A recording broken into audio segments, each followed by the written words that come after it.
Nasubukan nyo na ba ang peanut butter ko na pang negosyo? Mabenta din to sa lugar namin at sa katunayan ay may reseller na po ako nito. Kaya kung gusto mo magnegosyo at wala ka pang naisip na ininegosyo, dito ka na sa peanut butter ko. Mura na, masarap pa, at kikita ka pa nito ng malaki. Kung interesado ka, tapusin mo ang video na ito at para maituro ko sa inyo paano gumawa ng peanut butter.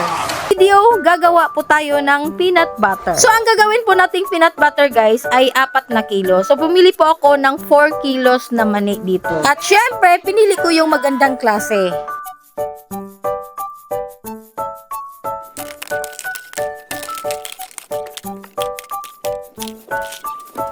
So, eto na ang 4 na kilo na binili ko sa supermarket, guys. Hilaw po ito at hindi po ito luto. Meron po kasing nagbebenta na luto na. Pero sa akin, hilaw talaga dahil gusto ko, ako talaga ang magluluto. Para ma-make sure ko talaga na maluto po talaga at malutong po talaga yung mani na ipapagiling ko. So, hugasan lang po natin ito, guys, bago nating lutuin. At alisin po natin yung mga bulok na mani. Sa paghugas naman po, pwede na po yung 1 or 2 beses po hugasan ang ating mani. Maganda po kasi mahugasan para malinis po yung ating peanut butter. Hindi naman talaga natin maiwasan yan na may mga mani talaga na na-expose po talaga sa likabok. So, mas maganda talaga mahugasan. So, eto na, this is it pansit. So, lulutuin na po natin ang ating mani. So, nagpapapoy na po ako sa aking improvised lutuan. So, ang kagandahan lang po sa aking lutuan, guys, ay hindi na po tayo gumastos ng gaas dahil libre na po yung panggatong. Nasa tabi-tabi lang po siya. So, eto na, isinalang ko na yung pinakamalakas kong kawali na parang batcha. So, pwede ka nang maglaba po dito, guys. So, naglagay lang po ako sa kawali, guys, ng 1 liter of vegetable oil. So, pwede po kayong gumamit ng cooking oil, guys. Yung piniprito po natin sa bahay, ay pwede na po yun. So, eto na, mainit na talaga yung ating mantika. So, nilagay ko na yung aking 4 na kilo na mani. So, ganyan po talaga ang magiging reaksyon ng mantika, guys, dahil ang ating mani ay hinugasan. Mahina lang po yung apoy natin, guys, at iwasan po natin na hindi po masunog yung ating mani para hindi papait po ang ating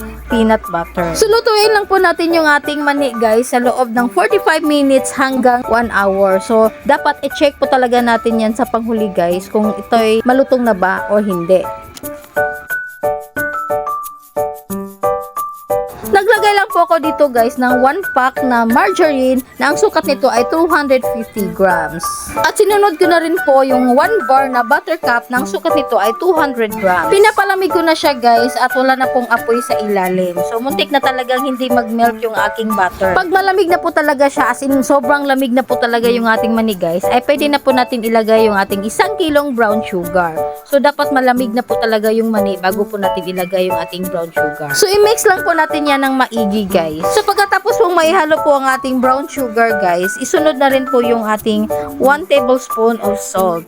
So, panghuli po talaga yung asin, guys, dahil yun po talaga ang sikreto na hindi po madaling mauma yung ating mga suki sa ating peanut butter. So, ayan na, guys, nilipat ko na siya sa ibang lalagyan at pwede na siyang ipagiling. So, mas maganda ipagiling na ito kagad para naman sa ganon ay magiging peanut butter na talaga siya.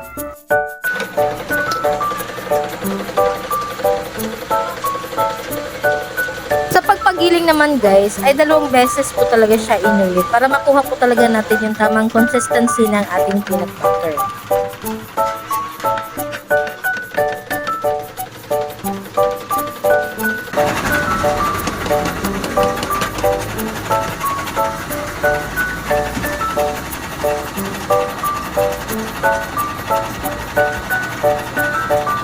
So, here's the result of second giling. So, perfect. So, ayun na po ang texture ng aking peanut butter. So, eto na, nilagyan ko na ng peanut butter yung aking mga lalagyan. Nilagyan ko nga pala ng plastic cap seal yung aking peanut butter para sealed po talaga siya ma-deliver sa aking mga suki. So, kung gusto niyo pong malaman, guys, kung saan ko po nabili yung aking plastic cap seal, ay nabibili ko lang po yan sa online. Pwede po kayong gumamit dito, guys, ng blower kung meron po kayo sa bahay.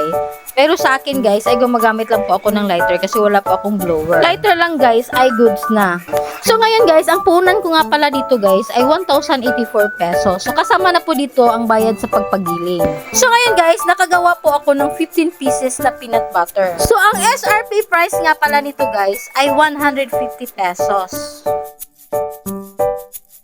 Pag Pag wholesale price po guys ay 130 pesos. At hindi po magiging kumpleto po ang ating produkto pag walang signature label. Lalagyan talaga natin yan ng label para pag magustuhan po talaga ng mga suki natin guys ay pwede po silang mag-order ulit. So dapat kumpleto talaga ang information na nailagay po sa label para madali ka lang ma-reach out nila. So yun po ang pinaka the best marketing strategy po na para makabenta po tayo ng marami.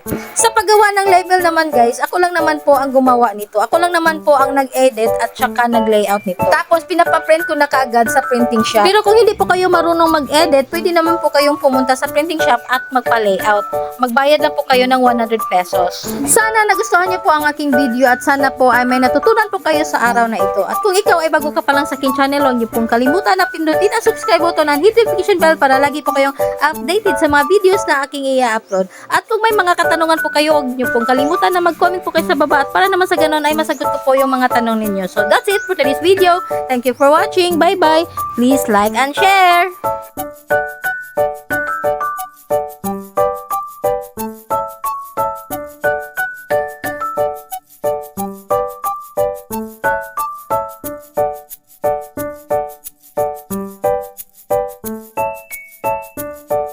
Thank you for watching guys.